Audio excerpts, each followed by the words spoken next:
مثل الذين ينفقون أموالهم في سبيل الله كمثل حبة أنبتت 7 سنابل وكل في فلك يسبحون ويخلق ما لا تعلمون. بسم الله الرحمن الرحيم. الحمد لله والصلاة والسلام على رسول الله صلى الله وسلم وبارك عليه وعلى آله وصحبه ومن والاه. Brothers and sisters, Assalamu alaikum wa rahmatullahi wa barakatuh. Welcome to a new episode of our program, The Universal Quran. We are still talking about chapter of An-Naba, and last time we talked about the punishment of those who are tyrant, transgressors, and the kind of food and drink that will be served or will be provided or will be given to them. And of course it is something that nobody can imagine. As we talked about the Jannah before, we talked about hellfire. So it's a kind of balance. You have to know this way and you have to know that way, and you have the choice. As Allah subhanahu wa ta'ala said, وَهَدَيْنَاهُ النَّجْدَيْنِ, we gave him the two directions. This is the direction for paradise and this is the direction for hellfire. It's you have the decision, make your decision, think deeply before going or before using any of the two ways, because over there nobody will be blamed but you. Allah subhanahu wa ta'ala here, he says in verse number 26, after he showed the destiny or the fate of those people, he said here, جَزَاءً وِفَاقًا. It means a fitting recompense which is fitting or which is suitable for them, because what they did, then the punishment is according to what they did in this life. Allah subhanahu wa ta'ala can never cause injustice to anybody, because He is the source of all justice. So it's very difficult for any person to find something that he did, for example, good, and then he will find the opposite. If you are good here, then Allah subhanahu wa ta'ala will be kind and will be merciful to you. If you are not here, then the issue will be different in the hereafter. So always, as Sayyidina Umar is saying, weigh your deeds before they are weighing against you. حاسبوا أوزنوا أعمالكم قبل أن توزن عليكم وحاسبوا أنفسكم قبل أن تحاسبوا. Judge yourselves because you are being judged before Allah subhanahu wa ta'ala. And those great examples of the Sahaba, they used Sayyidina Umar al-Khattab, for example, if anybody wants to make him very scared, he would say to him, اتق الله, fear Allah subhanahu wa ta'ala. So we need to remember ourselves, or always with fearing Allah subhanahu wa ta'ala. When you think even for just a short time about causing any kind of injustice to anyone, remember that there is a day in which all people will be gathered and people will have nobody to support them. Allah subhanahu wa ta'ala, He says, وَلَقَدْ جِئْتُمُونَا فُرَادًا كَمَا خَلَقْنَاكُمْ أَوَّلَ مَرَّةٍ in Surah Al-An'am. So you will come to us alone. You will have no supporters, no ministers, no aides, no assistants, nothing at all. And He said also in Surah Maryam, وَكُلُّهُمْ آتِيهِ يَوْمَ الْقِيَامَةِ فَرْدًا. Everybody will come alone, with nobody else, no wives, no children, no sons, no daughters, no relatives, no money, no position, no properties, nothing at all, but you will come alone with only one thing, your deed.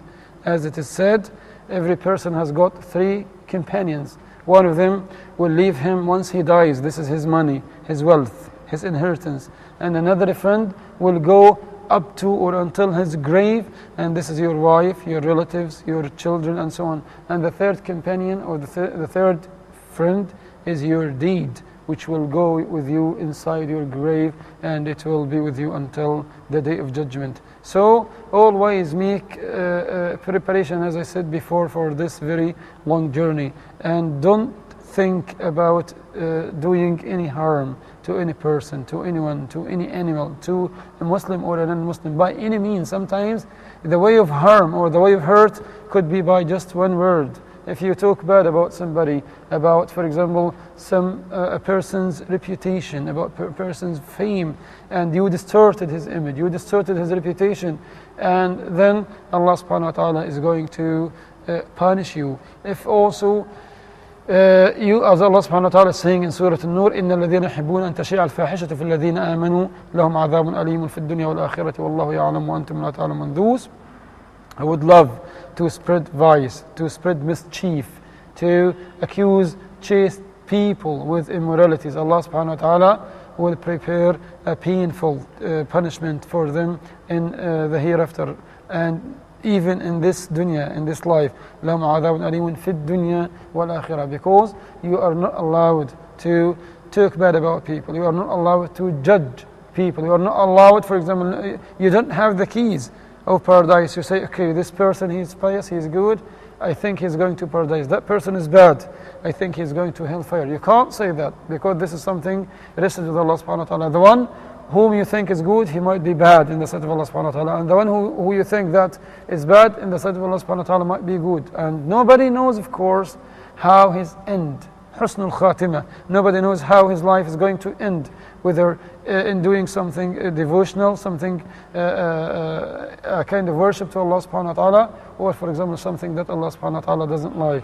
Jaza'an wifaqa. Why Allah subhanahu wa ta'ala is dealing with those people like that, with those tyrants, with those oppressors? He says, إِنَّهُمْ كَانُوا لَا يَرْجُونَ حِسَابًا.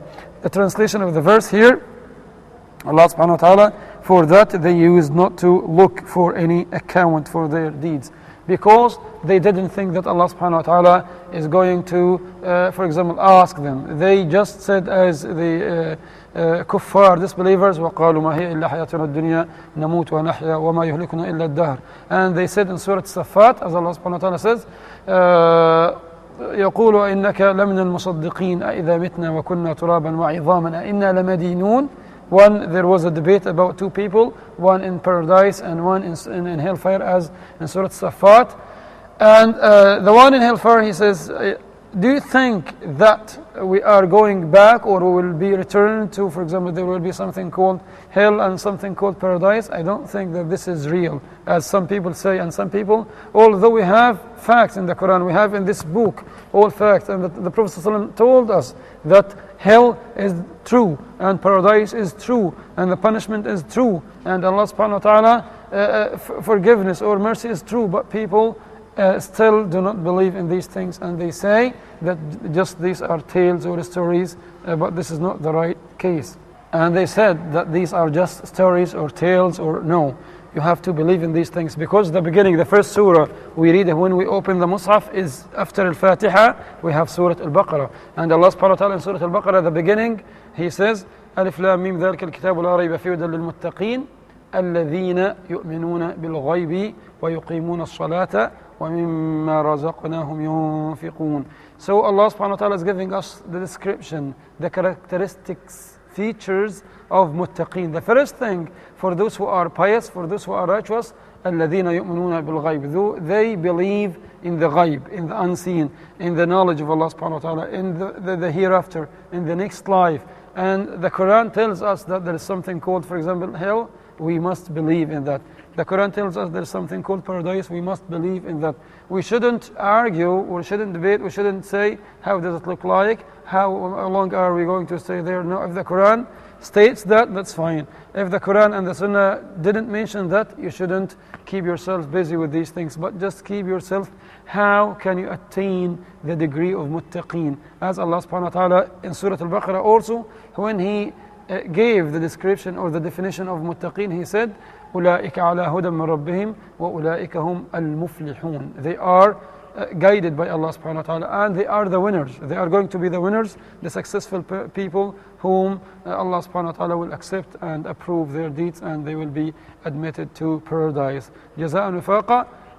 إنهم كانوا لا يرجون حسابا. Those people in Surah An-Naba or chapter Naba, Allah subhanahu wa ta'ala said, they didn't expect, or they didn't think that Allah subhanahu wa ta'ala will call them for hisab, for reckoning, for settling the accounts. They just think that this life, when the life is ended, then there is nothing after that. There is no hereafter, there is no grave, there is no punishment in the grave, there is no hisab. They didn't think about that at all. إِنَّهُمْ كَانُوا لَا يَرْجُونَ حِسَابًا وَكَذَّبُوا بِآيَاتِنَا كِذَّابًا. Allah subhanahu wa ta'ala, He says, but they treated our signs as false. Everything they hear about, they say this is not real. This is something old-fashioned. The Quran is not suitable for the 21st century. The Quran was just good, for example, for the days of the Prophet, as they say. This is not my saying, of course. Many people, they still repeat these claims, and they say, we need something new. We are in no need for a book like that, for example, but they are mistaken. They are not on the right path. They are just followers of the devil, because we have two parties, as Allah subhanahu wa ta'ala. We have Inna Hizballahi ala Inna Hizballahi muflihun. The party of Allah subhanahu wa ta'ala are the winners. And Hizb al-Shaytan, as Allah says in Surah Al-Mujadala, or Mujadala, أولئك هم الخاسرون. The party of the devil are the losers. So try to think deeply about which group you are going to follow, which group you are going to adopt their ideas and their thinking and so on. وَكَذَّبُوا بِآيَاتِنَا كِذَّابًا. Whenever they come to a verse, they used to mock it, as Allah subhanahu wa ta'ala says in Surah Al-Kahf, ذَلِكَ جَزَاؤُهُمْ. When the verse before that, قُلْ هَلْ نُنَبِّئُكُمْ بِالْأَخْسَرِينَ أَعْمَالًا. Shall I tell you about those who are going to be the biggest losers? Allah subhanahu wa ta'ala says, ذَلِكَ جَزَاؤُهُمْ بِأَنَّهُمْ كَفَرُوا وَاتَّخَذُوا آيَاتِي وَرُسُلِي هُزُوًا. They used to mock the Quran, they used to mock the messengers, and they used to belie, to say that the Quran is not the right thing. The Quran doesn't say the truth. The Quran is not fashionable. It's not something that, for example, cope with this life, or we need to look for another constitution. We need to read other books, but they are mistaken. That book, the Quran, has got everything. It has got this life, has got the future, has got all your concerns and all your affairs. يهدي به الله من اتبع رضوانه سبل السلام. Back to the Prophet. Join Sheikh Amar in the program Back to the Prophet, wherein he teaches us practical lessons from the Prophet's life and how this can help us to overcome our challenges in the present. We talk about the life example of the Prophet Muhammad, peace and blessings be upon him, seeking guidance for ourselves. In the early days after the revelation of the Holy Quran, the Muslims were greatly persecuted, so much so that quite a few Muslims had to leave Arabia and migrate to Africa to live among Ahl Kitab, Christian people who followed the gospel of Christ.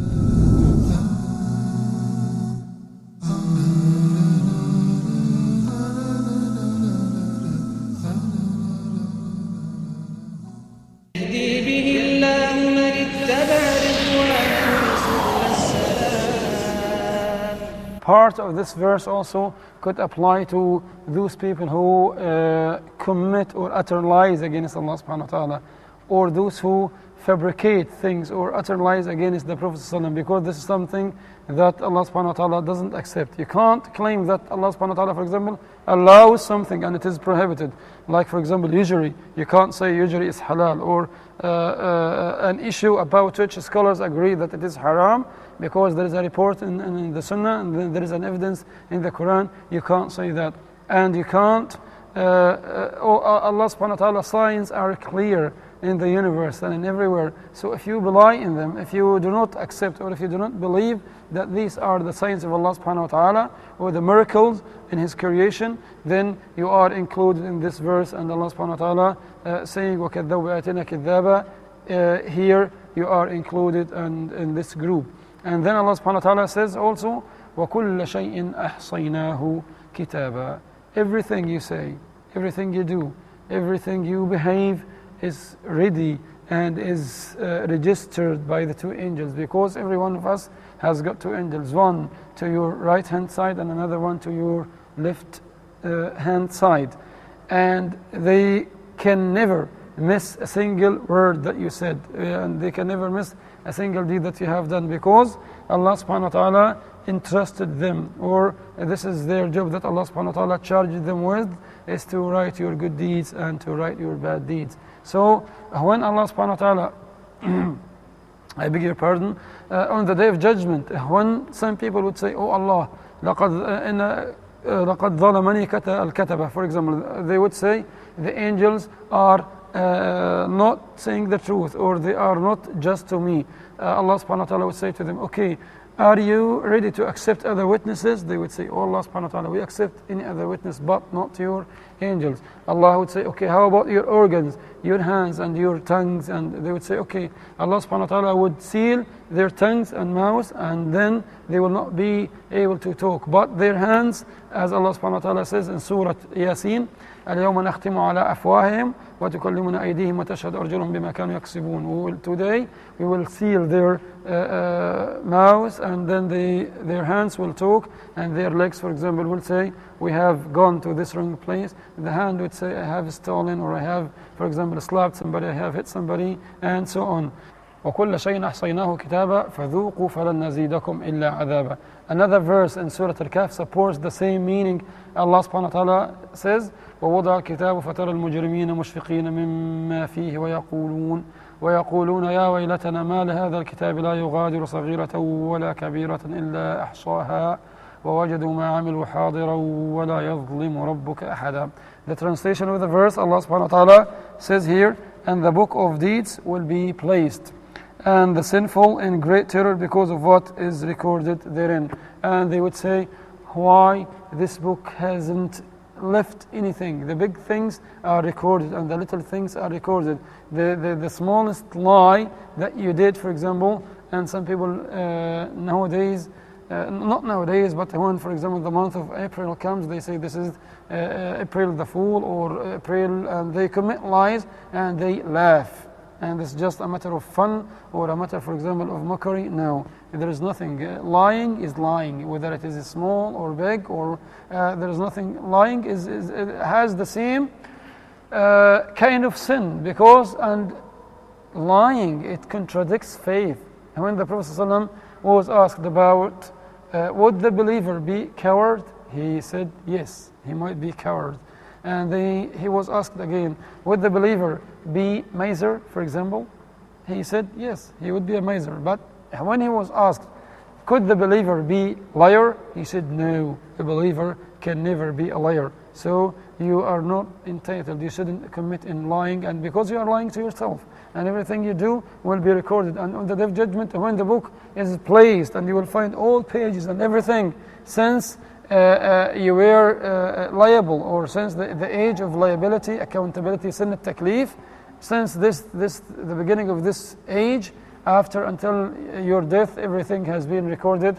And over there is no escape, there is no alternative but Allah subhanahu wa ta'ala. You cannot find, for example, lawyer or solicitor, but the lawyer, the judge is Allah subhanahu wa ta'ala. Lawyers have no job here, solicitors have no job here. Nobody has got any job, and nobody can interfere because this is your own record, and nobody will be given intercession except Prophet Muhammad sallallahu alaihi wasallam, as Allah subhanahu wa ta'ala said in the Quran. And there are many prophetic traditions which confirm the intercession of the Prophet. Anyway, so وَكُلَّ شَيْءٍ أَحْصَيْنَاهُ كِتَابًا, everything, you have to be sure about this fact, that everything you do in this life, you will be, and it will be recorded, whether for you or against you. And Imam Ahmad ibn Hanbal, may Allah have mercy on him, before his death he was very ill, and even he refused to say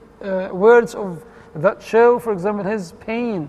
And they said, oh Imam, we shouldn't, or we don't see you, for example, say when you are in a matter, for example, of disease, or you are, for example, ill.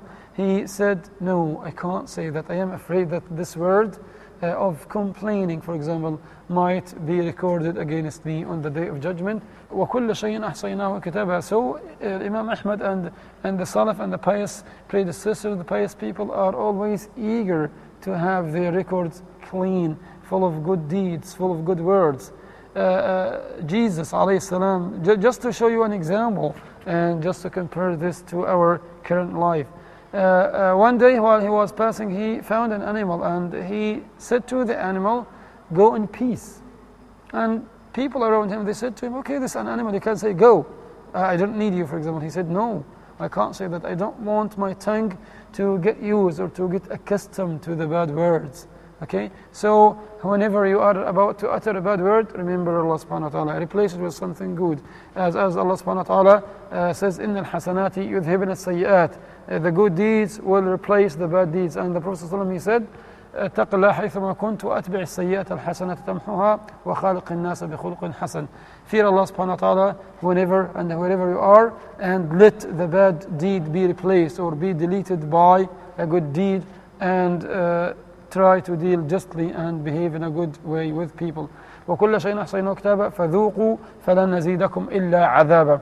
Taste your punishment, and this is the punishment that has been waiting for you, because Allah subhanahu wa ta'ala warned you against that. Allah subhanahu wa ta'ala said to you, don't commit justice. Allah subhanahu wa ta'ala did to you, don't hurt people, don't offend people, don't, and you have been given many warnings by Him, and you have been given many instructions, but you turned a blind, you didn't listen to these things, and you didn't listen to the messengers whom Allah subhanahu wa ta'ala says sent as warnings, and as He says in Surah Al-An'am, رُسُلًا مُبَشِّرِينَ وَمُنذِرِينَ. The messengers are giving glad tidings and warnings to you, but you didn't. You just listened to the glad tidings, and you didn't give any kind of attention or any kind of concern to the warnings that Allah subhanahu wa ta'ala sent to you. So you have to be scary. You have to fear Allah subhanahu wa ta'ala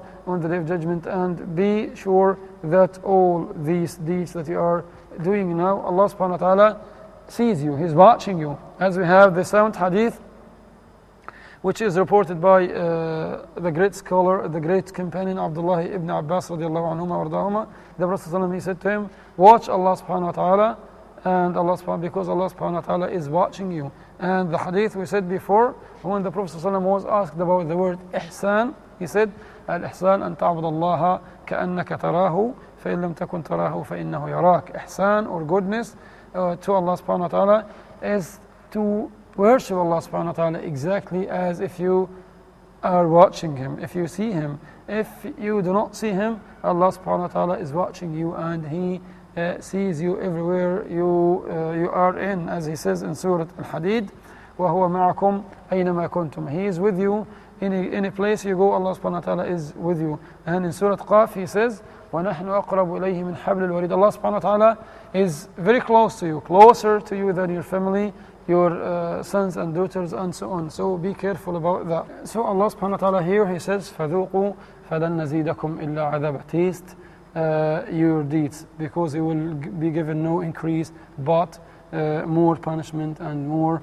humiliation and more chastisement and so on. This is a result of your deeds. So as Allah subhanahu wa ta'ala says in the holy hadith, al-hadith al-Qudsi, يا عبادي إنما هي أعمالكم أحصيها لكم فمن وجد خيرا فليحمد الله تعالى ومن وجد غير ذلك فلا يلومن إلا نفسه. Oh my servants, my worshippers, it's only your deeds that I record for you. If they are good, praise and thank Allah subhanahu wa ta'ala. If they are not good, they are bad, you blame nobody but yourselves. So from now on, especially we are in this blessed and great month, and especially we are expecting the night of power, or Laylat al-Qadr, any night to come. We ask Allah subhanahu wa ta'ala to give us the chance to be among the winners who would have the great reward of this night. So remember very well to have your record or sahifa full of good deeds, and remember that Allah subhanahu wa ta'ala will say to those people who didn't believe in His signs and who mocked His book and His religion, فَذُوقُوا فَلَنْ نَزِيدَكُمْ إِلَّا عَذَابًا. You will be given no preference, no privilege, no kind of mercy will be given to you, because you weren't merciful to yourself. Allah subhanahu wa ta'ala says, وَمَا ظَلَمَهُمُ اللَّهُ وَلَكِنْ كَانُوا أَنفُسَهُمْ يَظْلِمُونَ. They didn't commit any injustice to Allah subhanahu wa ta'ala, but they committed injustice to themselves, and they are the only losers. As we said before, nobody, Allah subhanahu wa ta'ala, if you are good, this will not increase His kingdom, as He stated in the Hadith Qudsi, and if you are bad, this will not decrease His kingdom. At the end, I ask Allah subhanahu wa ta'ala to accept this blessed month from us and to give us the chance to be among the winners of Laylatul Qadr. At the end, we ask Allah subhanahu wa ta'ala for all these things until we meet again. Assalamu alaikum wa rahmatullahi wa barakatuh. وترى الجبال تحسبها جامدة وهي تمر مر السحاب صنع الله الذي أتقن كل شيء إنه خبير بما تفعلون مثل الذين ينفقون أموالهم في سبيل الله كمثل حبة أنبتت 7 سنابل وكل في فلك يسبحون